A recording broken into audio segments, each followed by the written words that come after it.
Salut! Aujourd'hui, je vais vous donner des conseils pour s'améliorer en OH parce que je pense que je commence à peu près à être un peu légitime à donner des conseils. En 3x3, je pense que ça va et en OH, maintenant, je peux, je pense.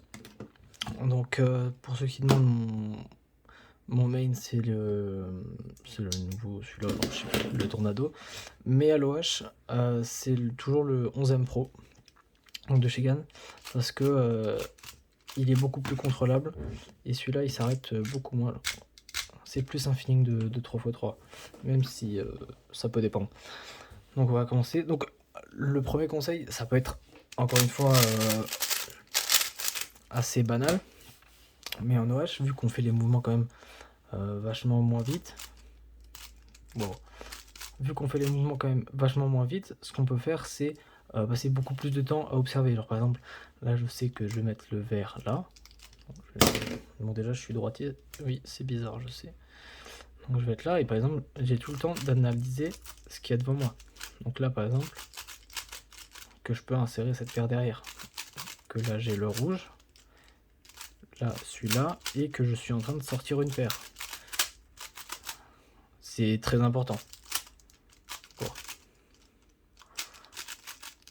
Bon, voilà. Donc quand on fait de l'OH, le plus important c'est vraiment, autant en 3x3, observer, ça le fait, il faut vraiment bien observer, mais je pense qu'en OH c'est encore plus important, étant donné qu'il y a une difficulté en plus.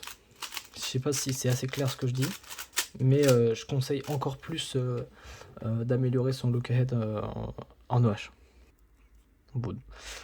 Bon, le deuxième conseil, c'est aussi un truc un peu con, mais faut apprendre toutes les OLL et tous les PLL, ça va de soi, mais faudrait apprendre les versions OH. C'est-à-dire que quand on fait en 3x3 normal, et qu'on a cet algo là par exemple, donc on a la Z, dans la E, non je sais plus, bon, on a celle-là, c'est la tranche M. La tranche M à l'OH, à moins de faire comme ça, où j'ai déjà vu des gens faire comme ça, faut pas faire ça. Hein. Ça, c'est vraiment une idée de merde. Mais par exemple, oui, c'est la Z d'ailleurs. Pour faire la Z, on peut faire cet algo-là, et ça passe super rapidement à une main. Parce que cet algo-là, donc c'est celui-là, à une main, il passe super vite. C'est quelque chose qu'il faut pas négliger. Et par exemple, c'est la J'. Par exemple, celle-là, la J', on pourrait tenter de faire comme ça. C'est pas, je pense que c'est pas encore le plus opti, même si moi, les 2 J, je fais la méthode que je vais montrer, donc c'est comme ça, par exemple. Que je trouve encore plus rapide.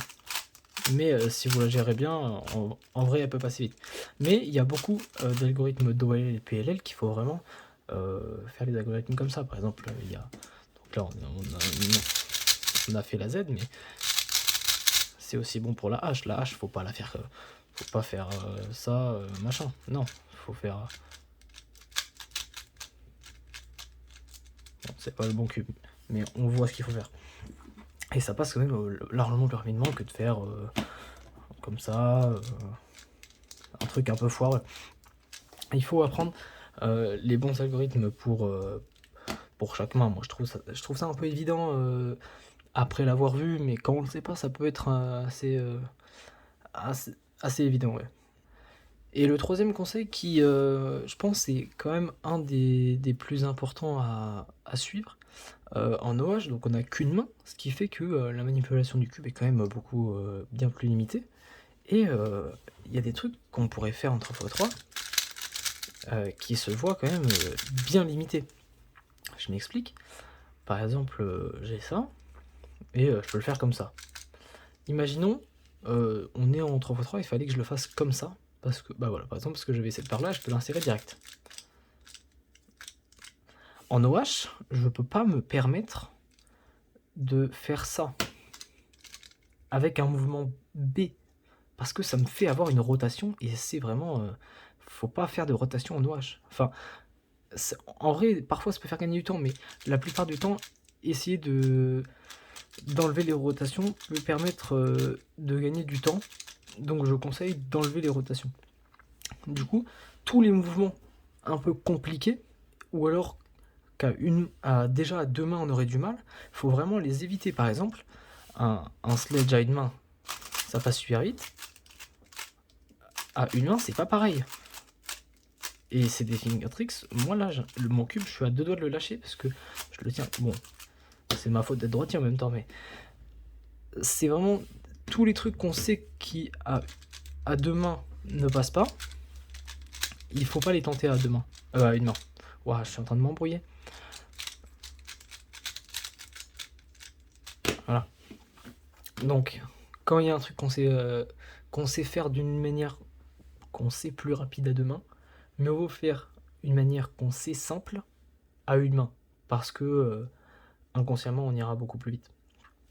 Et au final, ça peut être bien mieux. Donc je pense que si vous appliquez ces 3 petits conseils, vous pouvez gagner en vrai facilement 5-6 secondes. L'OH, ça reste quelque chose d'assez compliqué au début, mais quand on s'y met un peu, euh, ça peut, ça peut débloquer des choses. J'ai appliqué ces 3 conseils il y a de soi, je sais pas, 1 an à peu près, je suis passé. C'est fou de se dire que il y a 1 an, je devais faire autour de 32 secondes, maintenant je fais plutôt du 20 secondes.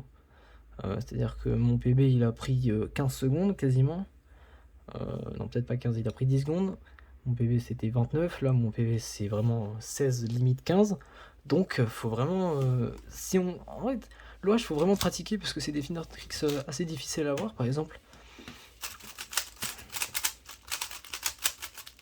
je le passerai limite plus vite que à 2 mains. Bah voilà, je me suis perdu en plus. Voilà. Donc, franchement, l'OH, après, ça dépend des goûts, si jamais vous aimez ou pas. Mais de toute façon, si vous aimez pas, qu'est-ce que vous foutez là? Honnêtement, barrez-vous. Si vous aimez pas l'OH, qu'est-ce que vous faites chier à regarder une vidéo sur l'OH? Moi, je trouve ça un peu con. Mais bon. Bon, allez, bonne année et la bise.